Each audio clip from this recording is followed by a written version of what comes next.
Top quality और consistent performance के लिए सिर्फ सिल्वर पंप्स नाम याद रखना।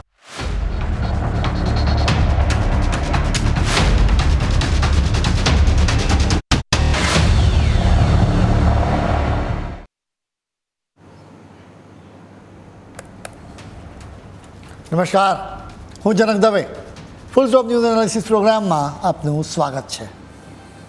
તમને અસર કરતા સમાચારનું અમે સરળ ભાષામાં સચોટ રીતે કરીશું જણાવત. આ એનાલિસિસ 360 ડિગ્રી હશે, જેનાથી મહત્ત્વના મુદ્દાઓને લગતા દરેક સવાલ પર હવે પછી મુકાશે ફૂલ સ્ટોપ.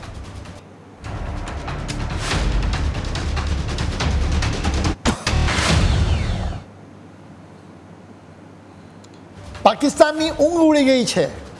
થોડી વાર માટે આંખ મીચાઈ જાય તો પણ પાકિસ્તાનના નેતાઓ ઝબકીને જાગી જાય છે. જાગીને તરત જ બબડવા લાગે છે કે ભારત હુમલો કરશે. પાકિસ્તાનના એક નેતાએ જ આ વાત સાચી હોવાનું પુરવાર કરી દીધું છે. પાકિસ્તાનના માહિતી મંત્રી અતાઉલ્લાહ તરારે રાત્રે 2 વાગે એક ઇમરજન્સી પ્રેસ કોન્ફરન્સ કરી. સ્વાભાવિક રીતે તેમને પણ ઊંઘ નહીં આવી હોય.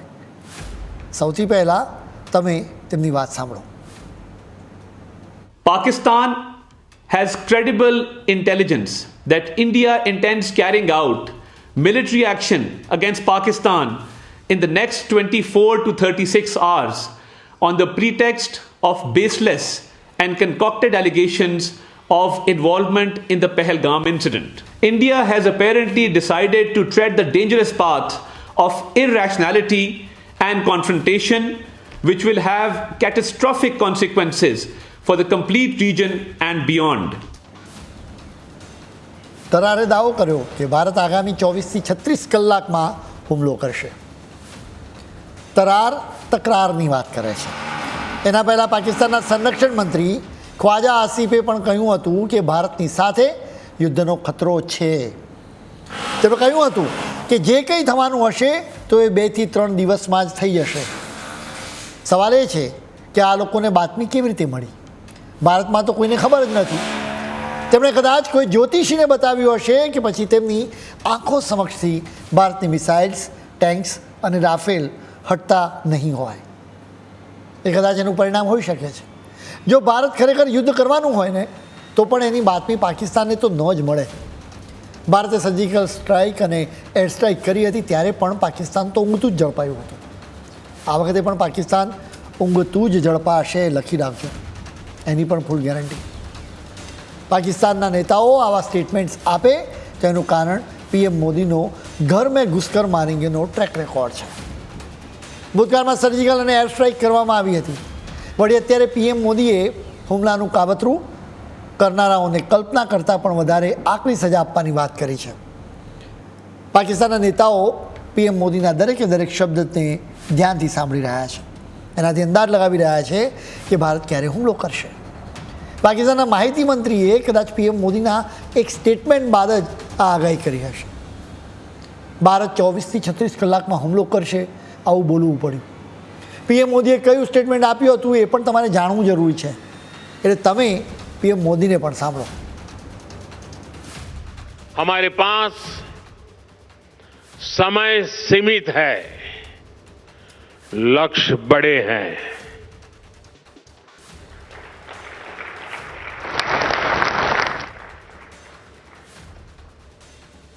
ये मैं वर्तमान स्थिति के लिए नहीं कह रहा हूं. પીએમ મોદી કહ્યું કે સમય મર્યાદિત છે અને ટાર્ગેટ મોટા છે. તેમણે ખુલાસો પણ કર્યો હતો કે આ વાત અત્યારના સંદર્ભમાં નથી. જોકે હકીકતમાં પીએમ મોદી વર્ષ 2047 સુધીમાં ભારતને વિકસિત દેશ બનાવવાની વાત કરી રહ્યા હતા. ઓચિંતા તેમણે કહ્યું કે સમય સીમિત છે, લક્ષ્ય બળે હે. એ સમયે તેમની બોડી લેંગ્વેજ અને ઓડિયન્સનો રિસ્પોન્સ જોતા મેસેજ ભારતના વિકાસનો નહીં પરંતુ પાકિસ્તાનના વિનાશનો આપવામાં આવ્યો. પાકિસ્તાન પણ આ વાત સમજી ગયું. એટલે જ પાકિસ્તાનના નેતાઓ કહી રહ્યા છે કે ભારત ટૂંક સમયમાં હુમલો કરશે.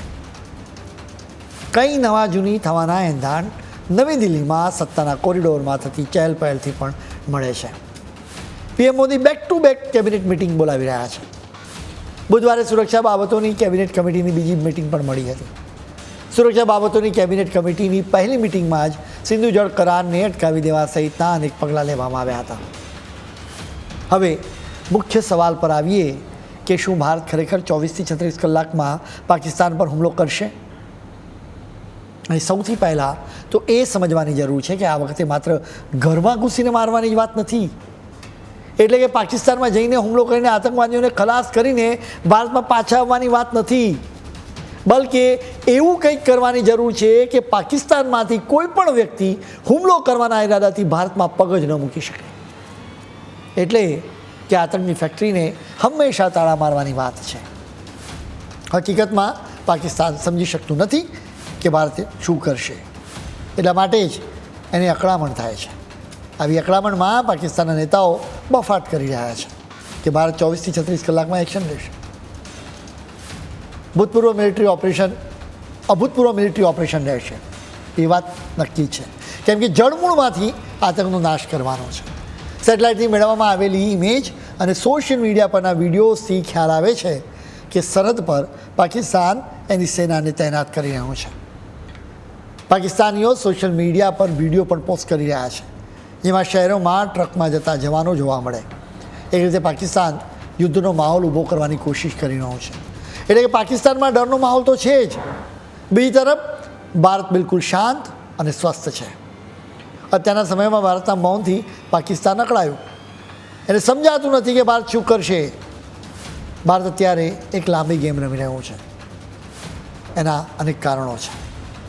ભારત હવે હુમલો કરીને શાંત થવા માંગતું નથી.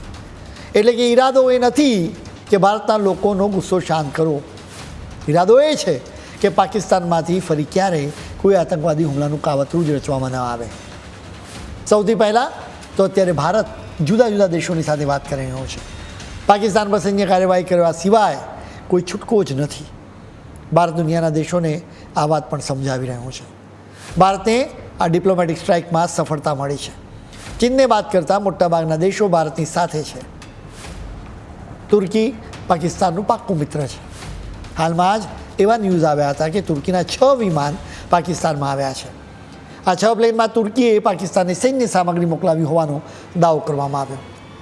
તુર્કીને લાગ્યું કે આ વાતની ભારતને ખબર પડશે તો પીએમ મોદી સાહેબને ગુસ્સો આવશે, એટલે તરત જ તેમણે ખુલાસો કરવો પડ્યો કે અમે કોઈ સૈન્ય સામગ્રી પાકિસ્તાનમાં મોકલવાના જ નથી.